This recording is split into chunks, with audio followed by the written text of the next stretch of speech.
بلقیس یہ جاننا چاہتی تھی کہ حضرت سلیمان علیہ السلام صرف بادشاہ ہے یا نبی بھی ہے۔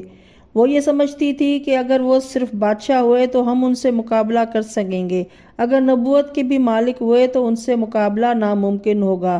اس کا یہ خیال تھا کہ اگر ہدیہ قبول کر لیں گے تو میں یہ جان لوں گی کہ وہ صرف بادشاہ ہے، اگر ہدیہ مسترد کر دیں گے تو یقین کر لوں گی کہ وہ نبی بھی ہے۔ الغرض بلقیس نے ہدیے کا انتظام شروع کیا اور اس نے بہت سے حور و غلمان جیسے لڑکے لڑکیاں بہترین جواہرات کے زین پر بہترین گھوڑوں پر سوار کر کے روانہ کیے، جن کے لباس بدلے ہوئے تھے۔ 500 سونے کی اینٹیں روانہ کیں اور ایک جواہرات کا بنا ہوا صندوق تیار کرایا، جس میں ایک بہت بڑا صاف ستھرا موتی رکھا اور ایک موتی ایسا رکھا جس میں ٹیڑھا سوراخ تھا، اور ایک عظیم قسم کا تاج بھیجا۔ مشک و عنبر کافی تعداد میں ارسال کیا۔ ہدیہ لے جانے کے لیے منظر بن عمر کو تجویز کیا اور اس کے ساتھ چند عقلاء کو کر دیا۔ یہ لوگ تمام سامان لے کر جب روانہ ہونے لگے تو اس نے ایک خط لکھ کر دیا جس میں تحریر کیا کہ اگر آپ نبی ہیں تو صندوق کھولنے سے پہلے بتا دیجئے کہ اس میں کیا ہے، نیز لڑکے اور لڑکیوں میں سے بتائیے کہ ان میں کون کون سے لڑکے ہیں، کون کون سی لڑکیاں ہیں، اور موتی میں بالکل سیدھا سوراخ کرا دیجئے، نیز اس موتی میں جو کچھ سوراخ ہے اس میں دھاگا ڈلوا دیجئے۔ بروایت حیات القلوب میں کہ اس نے یہ شرط لکھی تھی کہ موتی میں سوراخ آگ اور لوہے کے بغیر کیا جائے۔ الغرض یہ سب چیزیں دیکھ کر بلقیس نے منظر بن عمر کو روانہ کیا اور کہا کہ اس امر پر خاص نگاہ رکھنا کہ وہ تم سے کس طرح ملتے ہیں، اگر نہایت خندہ پیشانی سے ملیں تو سمجھ لینا کہ نبی ہے، اور اگر ترش روی سے ملیں تو جان لینا کہ بادشاہ ہے۔ ادھر منظر بن عمر روانہ ہوا، ادھر ہدہد نے بروایت عجائب القصص حضرت سلیمان علیہ السلام کو تمام حالات سے باخبر کر دیا۔ ایک روایت میں کہ تمام حالات کی اطلاع حضرت جبرائیل امین علیہ السلام نے دی تھی، غرض کہ حضرت سلیمان علیہ السلام نے جنوں کو حکم دیا کہ پوری تیاری و آرائش سے آنے والوں کا استقبال کیا جائے۔ چنانچہ 7 فرسخ تک سڑک کو سونے اور چاندی کی اینٹوں سے جڑ دیا گیا اور اس کے گرد سونے چاندی کی اینٹوں سے دیوار اٹھائی گئی اور جواہرات کے کنگرے بچھائے گئے، اور جنوں کے لڑکوں اور لڑکیوں کو حکم دیا گیا کہ وہ 2 رویہ سڑک کے کنارے کھڑے ہوں، اور اس کے بعد حضرت سلیمان علیہ السلام اپنے تخت پر بیٹھے اور سب دستور انسانوں اور جنوں اور دیگر مخلوقات کے نمایاں افراد وہاں بیٹھے۔ پرندوں نے سروں پر سایہ کیا۔ ایک روایت میں ہے کہ اس میدان یا اس راستہ میں جس سے گزر کے منظر کو حضرت سلیمان علیہ السلام تک پہنچنا تھا، سونے چاندی کی اتنی اینٹوں کی جگہ خالی چھوڑ دی گئی جتنی اینٹیں منظر حضرت سلیمان علیہ السلام کے پاس لا رہا تھا۔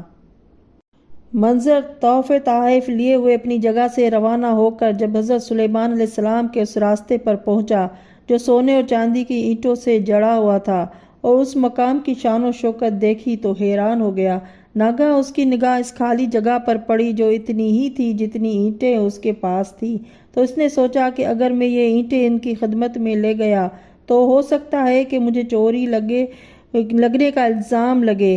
میں نے اسی راستے میں سے اینٹیں نکال لی ہیں۔ یہی سوچ کر اس نے ان اینٹوں کو جنہیں بطور ہدیہ لایا تھا اسی جگہ نصب کرا دیا اور آگے بڑھا، اور دیکھا کہ سونے چاندی کی اینٹوں کے بنے ہوئے فرش پر گائے، بیل، سرینگے، کبوتر۔ پھر جب منظر اپنے ساتھیوں سمیت حضرت سلیمان علیہ السلام کے قریب پہنچا تو اس کے ہاتھ کے طوطے اڑ گئے، پاؤں تلے زمین نکل گئی، ہکا بکا رہ گیا۔ الغرض حضرت سلیمان علیہ السلام کی خدمت میں جا پہنچا۔ حضرت سلیمان علیہ السلام نے بڑی خندہ پیشانی سے اس کا استقبال کیا، آؤ بھگت کی۔ اس کے بعد پوچھا کہ تمہارے پاس کیا ہے؟ اس نے صندوق پیش کیا۔ انہوں نے فرمایا کہ اس میں ایک بڑا موتی ہے، ایک ٹیڑھے سوراخ کا موتی ہے، اس کے علاوہ اس میں جو کچھ تھا سب بتا دیا۔ اس نے اس کی تائید کی اور اس کے بعد اس نے خط دیا تو اس میں بھی یہی لکھا ہوا تھا کہ صندوق کھولنے سے پہلے یہ بتائیے کہ اس میں کیا ہے۔ حضرت سلیمان علیہ السلام نے خط لینے سے پہلے ہی بتا دیا تھا اور اس میں موتی وغیرہ ہے۔ پھر آپ نے بلقیس کے سوال کے مطابق لڑکے اور لڑکیوں کی وضاحت کر دی۔ اس کے بعد صندوق کھلوا کر موتی نکلوایا۔ ایک کیڑے کو جو غالباً دیمک تھی حکم دیا کہ اس موتی میں سیدھا سوراخ کر دے۔ اس نے صاف ستھرا سوراخ کر دیا، پھر اس میں موتی سامنے منگوایا جس میں جنوں کے ذریعے سے ٹیڑھا میڑھا سوراخ کرایا گیا تھا۔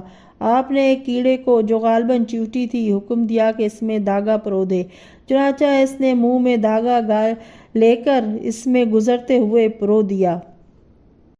قرآن مجید میں ہے کہ حضرت سلیمان علیہ السلام نے بلقیس کے لائے ہوئے ہدیے کو واپس کرتے ہوئے منظر بن عمر سے کہا کہ اسے واپس لے جاؤ، خدا نے جو کچھ مجھے دے رکھا ہے وہ اس سے کہیں بہتر ہے جو تم لائے ہو، بل انتم بہدیتکم تفرحون، جاؤ اور اپنے ہدیے پر نہال رہو، مجھے تمہارے ہدیے کی ضرورت نہیں۔ جاؤ اور بلقیس سے کہہ دو کہ میں عنقریب ایک ایسا عظیم لشکر لے کر تمہاری طرف آنے والا ہوں جس کا تم کسی طرح مقابلہ نہ کر سکو گی، اور میں اپنی پوری طاقت کا مظاہرہ کروں گا اور تم سب کے بھرپور ذلت اور رسوائی کے ساتھ تمہارے ملک سے باہر نکال دوں گا۔ عجائب القصص میں ہے کہ حضرت سلیمان علیہ السلام نے منظر سے فرمایا تھا کہ جا کر بلقیس سے کہو کہ سیدھی میری اطاعت قبول کرتی ہوئی میرے پاس آ جائے، ورنہ لشکر جرار لے کر میں خود پہنچوں گا اور تباہی کی آخری منزل تک پہنچا دوں گا۔ منظر بن عمر وغیرہ حضرت سلیمان علیہ السلام کا جواب لے کر بلقیس کے پاس واپس آئے اور وہاں اس کو تمام حالات سے آگاہ کر کے کہا کہ میری ملکہ، آپ یقین کریں کہ سلیمان علیہ السلام کا جاہ و حشم ایسا ہے جیسا دنیا میں کسی کو نصیب نہیں، نہ آپ ان کی شان و شوکت کا مقابلہ کر سکتی ہے اور نہ آپ ان کی فوج کا مقابلہ کر سکتی ہے۔ بہتر یہ ہے کہ ان کی اطاعت قبول کر لی جائے اور جو وہ کہتے ہیں اس پر عمل کیا جائے، ورنہ تباہی اور بربادی کے سوا کچھ حاصل نہ ہوگا۔ یہ سننے کے بعد بلقیس نے یقین کر لیا کہ وہ دنیاوی بادشاہ نہیں ہے بلکہ نبی ہے، اور یہی کچھ ہدیے کی واپسی سے بھی اندازہ لگایا گیا تھا۔ اور ایک نہایت ہوشیار آدمی کو حضرت سلیمان علیہ السلام کی خدمت میں پیغام اطاعت بھیجا اور کہا کہ میں نے آپ کا حکم مان لیا ہے اور میں آپ کے حکم کے مطابق عنقریب حاضر خدمت ہوں گی۔